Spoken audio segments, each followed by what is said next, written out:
అమరావతిలో iconic cable వంతెన నిర్మాణానికి వేగంగా అడుగులు పడుతున్నాయి. ఈ వంతెన డిజైన్ ను సీఎం చంద్రబాబు ఖరారు చేశారు. ఇటీవల 4 నమూనాలను సిఆర్డీఏ వెబ్సైట్ లో ఉంచి ఓటింగ్ కు పెట్టింది.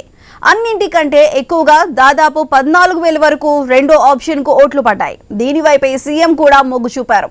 ఇప్పటికే డిపిఆర్ సిద్ధమైంది. అమరావతిలోని N13 రోడ్డును విజయవాడ హైదరాబాద్ జాతీయ రహదారి NH65 తో అనుసంధానించనున్నారు.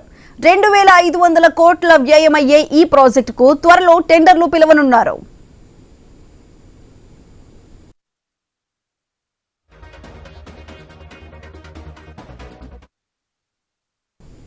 ఎరుపు తెలుపు రంగుల్లో జంట పైలాన్లతో ఐకానిక్ కేబుల్ వంతెన నమూనా రూపొందించారు.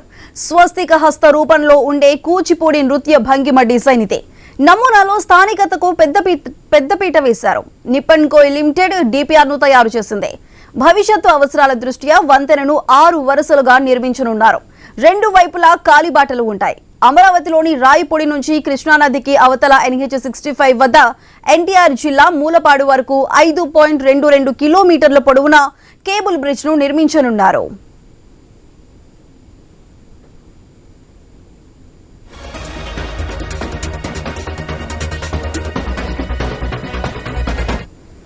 NH65 నుంచి అమరావతికి రావాలంటే దాదాపు 40 కిలోమీటర్ల మేర దూరం ప్రయాణించాలి.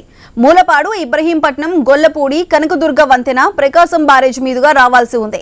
ఈ మార్గం రద్దీ సమయాల్లో వాహనాలతో కిక్కిరిసి ఉంటుంది. ఐకానిక్ వంతెన రాకతో ట్రాఫిక్ సమస్యలు తప్పుతాయి. మూలపాడు నుంచి 5 కిలోమీటర్ల దూరం ప్రయాణిస్తే అమరావతిలోకి అడుగు పెట్టొచ్చు. దీనివల్ల 35 కిలోమీటర్ల దూరం తగ్గటంతో పాటు గంటన్నర సమయం ఆదా అవుతుంది. విజయవాడ హైదరాబాద్ జాతీయ రహదారి వద్ద వంతెన ముగియనుంది. ఇక్కడ అటు విజయవాడ వైపు, ఇటు హైదరాబాద్ వైపు మారేందుకు ట్రంపెట్ ఇంటర్చేంజ్ నిర్మించనున్నారు. అయితే దీనికి సంబంధించిన పూర్తి అప్డేట్స్ మా ప్రతినిధి కాంతి అందిస్తారు. కాంతి, చెప్పండి, నిర్మించబోయే ఈ ఐకానిక్ బ్రిడ్జ్ కి సంబంధించి పూర్తి అప్డేట్స్ ఏంటి? ఏదైతే కృష్ణా నది పైన ఒక అందమైన ఐకానిక్ వంతెనను నిర్మించాలని ప్రభుత్వం నిర్ణయం తీసుకుంది. ఈ బ్రిడ్జ్ ఏదైతే ఉందో అమరావతి రాజధాని నుంచి విజయవాడకు వచ్చేటువంటి జాతీయ రహదారికి అనుసంధానంగా ఉండేలాగా ఈ వంతెన రూపకల్పన కోసం ఒక 4 డిజైన్లను సిఆర్డీఏ ఎంపిక చేసింది. 4 డిజైన్లలో కూడా కూచిపూడి కళ ఉట్టిపడేలాగా అమరావతి వైభవం తెలిపేగా ఉన్నటువంటి డిజైన్లలో ఒక దానిని ఎంచుకునే అవకాశం ప్రజలకే ఇచ్చింది. సిఆర్డీఏ వెబ్సైట్ లో ఓటు వేసి ఈ చారిత్రాత్మక నిర్మాణంలో భాగం కావాలని పిలుపునిచ్చింది. దాంట్లో భాగంగా ఎక్కువగా 2వ ఏదైతే నమూనాని పెట్టారో 2వ నమూనానికి ఎక్కువగా ఓటింగ్ పర్సంటేజ్ రావడంతో సీఎం చంద్రబాబు నాయుడు కూడా దానికే మొగ్గు చూపినట్లుగా తెలుస్తా ఉంది. ఇక రాజధాని అనుసంధానంలో కీలకమైనటువంటి ఈ ఏదైతే ఐకానిక్ బ్రిడ్జ్ నిర్మాణానికి సంబంధించి 2019లోనే అప్పుడు టీడీపీ ప్రభుత్వ హయాంలో పవిత్ర సంగమం వరకు ఏదైతే అమరావతి నుంచి పవిత్ర సంగమం వరకు ఒక ఐకానిక్ బ్రిడ్జ్ నిర్మించేందుకు శంకుస్థాపనను కూడా చేశారు. అయితే అప్పుడు 2019 తర్వాత ఏదైతే ఆ బ్రిడ్జ్ కి సంబంధించినటువంటి విషయాన్ని అప్పటి ప్రభుత్వం పక్కన పెట్టేయడంతో ఇప్పుడు ప్రస్తుతం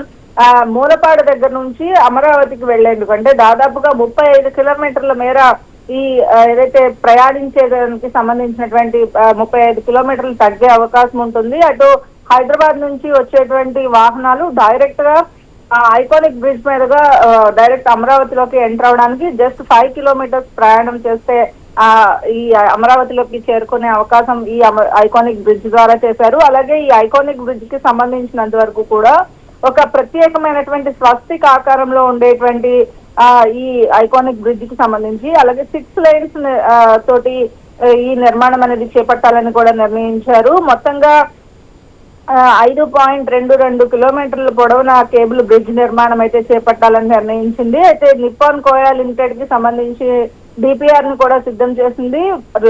నెక్స్ట్ ఏంటంటే స్వస్తిక ఆకారంలో ఉండి కూచిపూడి నృత్య భంగిమ డిజైన్ ఆంధ్రప్రదేశ్ కి ఒక ప్రతీకగా నిలిచిపోయేలాగా ఈ ఐకానిక్ బ్రిడ్జ్ నిర్మాణం చేపట్టాలనే ప్రభుత్వం భావిస్తోంది. ఈ నేపథ్యంలో దీనికి సంబంధించి 2,500 కోట్ల వ్యయమయ్యే ఈ ప్రాజెక్ట్ కి త్వరలో టెండర్లు పిలిచి ఈ అత్యంత ఇంపార్టెన్స్ ఇచ్చి ఈ ఐకానిక్ బ్రిడ్జ్ ని త్వరగా నిర్మాణం చేయాలని కూడా ప్రభుత్వం భావిస్తోంది. సుధా.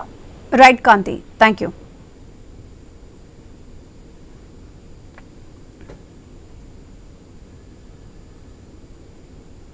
గ్రేటర్ హైదరాబాద్ లో నాలాల్లో గల్లంతైన వారి ఆచూకీ దొరకటం కష్టంగా మారింది.